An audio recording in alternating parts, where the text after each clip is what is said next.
So how would you rate my bacon? Okay. I read that you were also involved in a amateur boxing match. Why would the CEO of Bacon? You found that. Why would the CEO of Bacon go into a boxing ring, rather than work your CEO job? I care about winning, like the underdog winning. I care about fighting for something that matters. I also read that you kind of have taken on an undercover boss sort of a role. So sometimes you get in there as an entrepreneur, and a lot of people are going to be telling you you're crazy and you shouldn't be doing it, and you're not going to be successful. But guess what?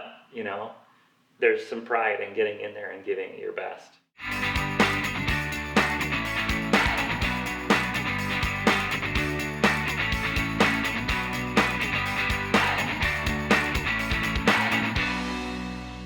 What's up, guys?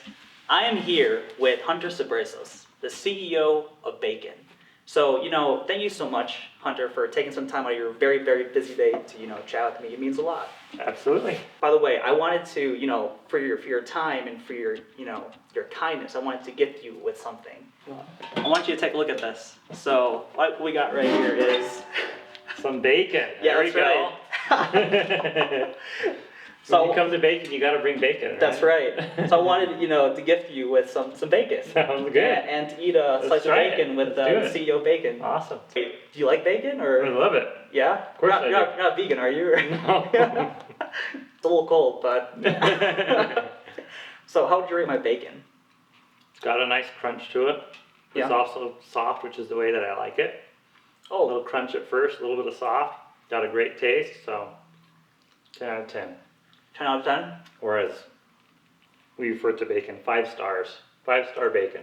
That means a lot after just throwing it in the oven. I didn't do anything fancy with that. I kind of just threw it together. Hey, it's the kindness that I'm really tasting in this bacon. I made it with love. Made with you can love. taste the love. Thoughtfulness. Wait, so where do you guys source your pork and stuff from? Well, we don't actually sell bacon.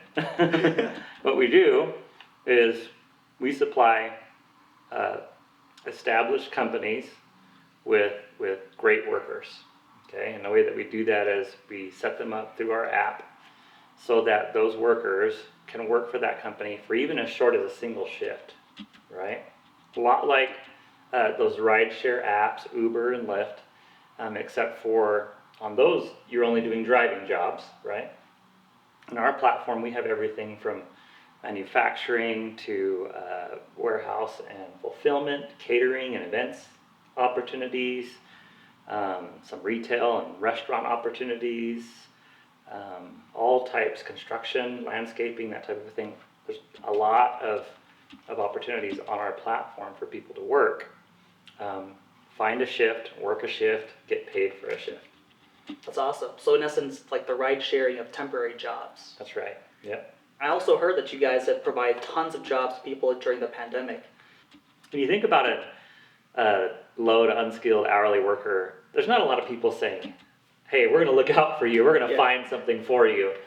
And those opportunities aren't necessarily as readily available, right? They're not just they're open. You got to do a lot of searching. You got to kind of weed your way through things, right? So we set out there to make those opportunities more readily available to these types of people. This is the single biggest workforce in our economy, these types of workers that are working these low to unskilled jobs.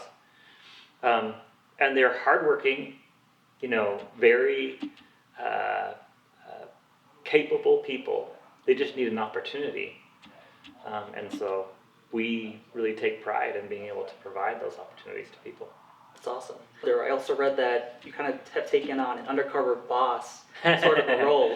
Sometimes I do. So yeah, sometimes I mean, there's no better way of understanding what your customers are going through than going and doing what they would do, right? So I've worked as a worker in shifts on our platform in warehouse jobs or catering jobs and things like that, and just kind of tried to see it from their perspective and understand the types of work that they're doing. So could you tell us about a memorable experience you had of working as undercover boss?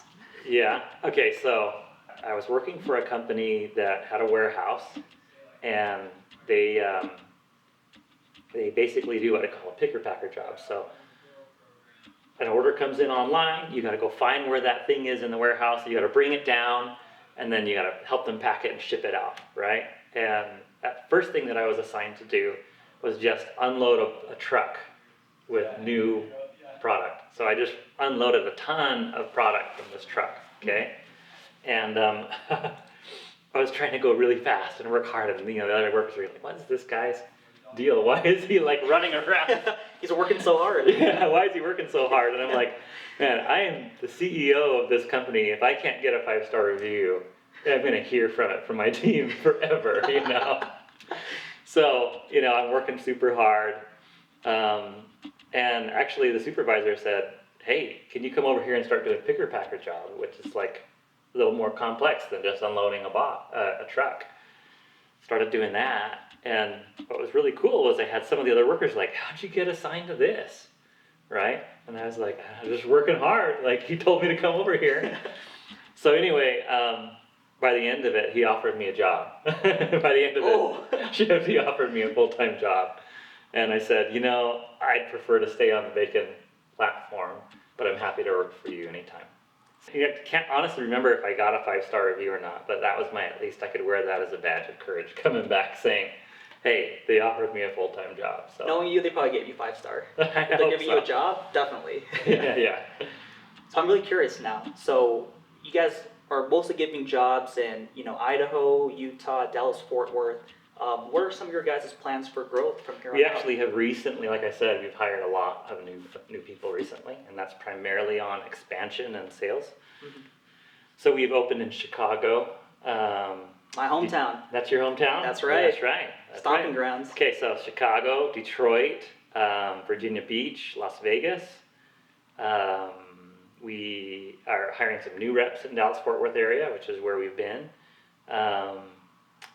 We've been looking at South Carolina a little bit, kind of looking at that area. I've been looking at North Carolina as well, and just we've got an individual out in Wisconsin that started an area for us at the end of last year, and then one of our clients from Boise actually asked us to go out to Indiana. That's where their headquarters is, and they had dozens of locations there that they needed help with, and so we sent one of our existing team members out there to help them. Oh wow. So lots of growth this year, which we're hoping results in helping more and more people find work and more companies find great people. What process did you go through to determine, this next location like launch? Yeah, one of the things that stood out to us is one of our key advisors was a executive at Uber, and he said that one of the approaches they took was to ensure that they were in any market where Lyft was, right? And the reason for that is just to compete. They just wanted to compete side by side, so that there wasn't any market where their competitor was kind of free, open range. And we've taken that approach a little bit too. We have picked some markets where we have no competitors, and then we've picked some markets where we are intentionally going into the backyard of some of our competitors, and we want to show that we know how to do what we know how to do. So when you're trying to compete with some of these big Goliaths out there, how do you go about trying to fight with these large guys when they have huge deep pockets? Similar types of competitors exist out there that have been in the market a little longer than we have and have a little bit more investment than we have.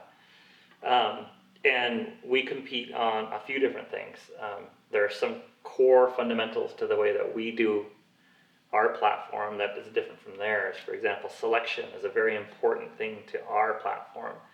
On some of the other platforms, it's more of a first come, first serve. So you see a shift and you take the shift and it's yours automatically.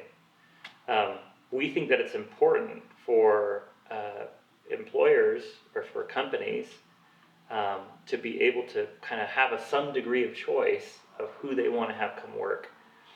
The reason why that's important is because these individuals are also getting reviews And what that means is people who perform well will continue to be picked. And those who aren't performing as well might have a harder time being picked, right? And that's how we maintain and reward people who are willing to get out there and hustle and shine, as we like to say. But on top of that, so one big difference from a traditional temp agency and from any of our competitors is we don't have something that's called a buyout fee. So if you're a company, you find a worker, you really like that worker, a traditional temp agency, a staffing agency, is going to either make you pay something like 20 to 30% of their annual salary to hire them, or have them work for a duration of time before you can hire them, okay? We don't have that. We don't have that. So if you're a company and you see someone you like, all they have to do is work one shift so you can see that you like them, and then you can make them an offer. Because for us, we don't want to stand in the way of someone having a better opportunity. And we found that most companies really resonate with that, and they really like to find great people through our platform, kind of be able to try them before they buy them, if you will, or bring them on. Yeah. You know, we're all about connecting individuals to successful opportunities, and there's multiple parts of that.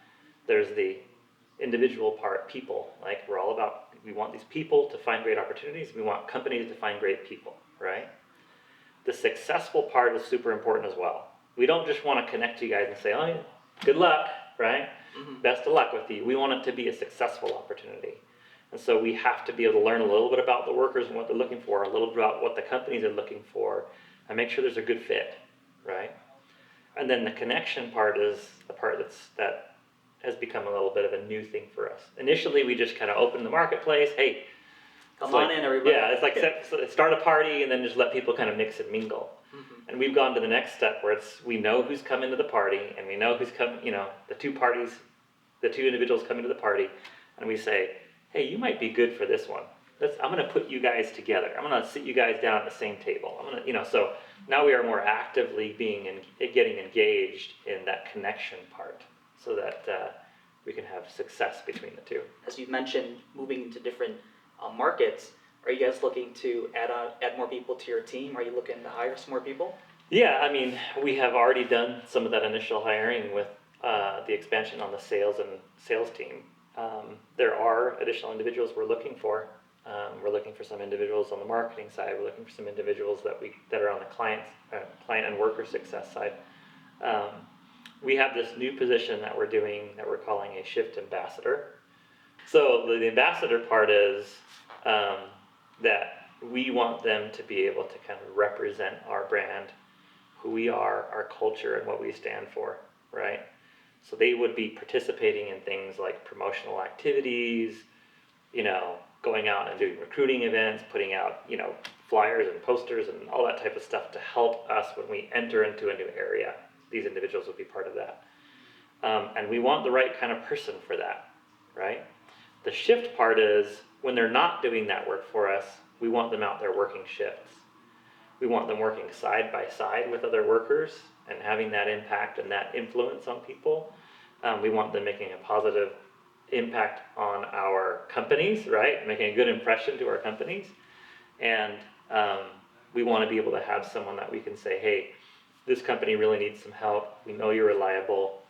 Can you go over and work that shift? So it's a blend of working shifts and doing some promotional stuff for us and our company. Fantastic. So now, speaking of impact, this is my last question I want to ask you. Okay. I read that you were also involved in an amateur boxing match. Why would the CEO of Bacon? You found that. Why would the CEO of Bacon go into a boxing ring, rather than work your CEO job? This is a long time ago, actually, so it's much before the boxing days. I've actually always been into boxing. Something that kind of me and my dad have bonded on is this sport.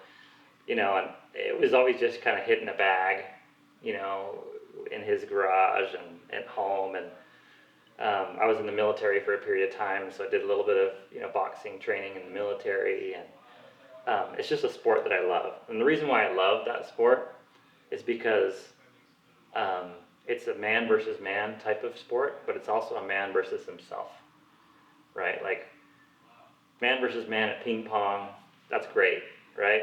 I love ping pong. There's strategy.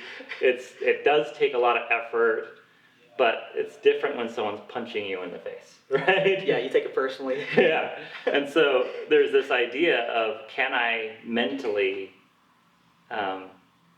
keep myself from losing my cool? Can I mentally stay focused under a high degree of pressure?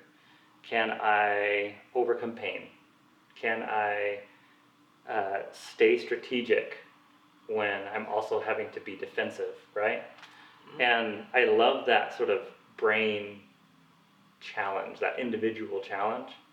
And of course, you're going man to man with someone else, and there's no one else in the ring to back you up. It's what you have done. So the amount of preparation and training and fitness that you've done is what factors in, and there's nothing else that's gonna, save you. So Wow, man, that's awesome. And I like how you turn your experience in boxing into like helping you in business and to be defensive, to be strategic. it's certainly part of who I am. I care about that. I care about winning, like the underdog winning. I care about, fighting for, something that matters.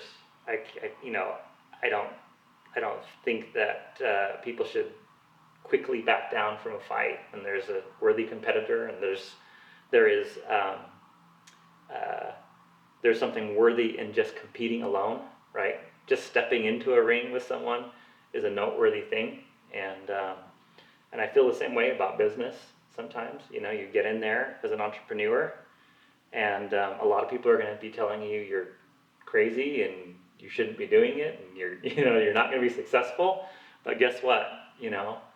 There's some pride in getting in there and giving it your best. So That's awesome. Well, hey, thank you so much for taking the time to chat It's with a me real pleasure. today. It was great, chatting with you and learning more about, bacon and mostly your background as well. I appreciate it. Salamat for your time. You don't work Tagalog than I do. Make sure to check out the Bacon app in the App Store. And thanks again, guys, for tuning in to this episode here at Silicon Slopes, and catch you all next time.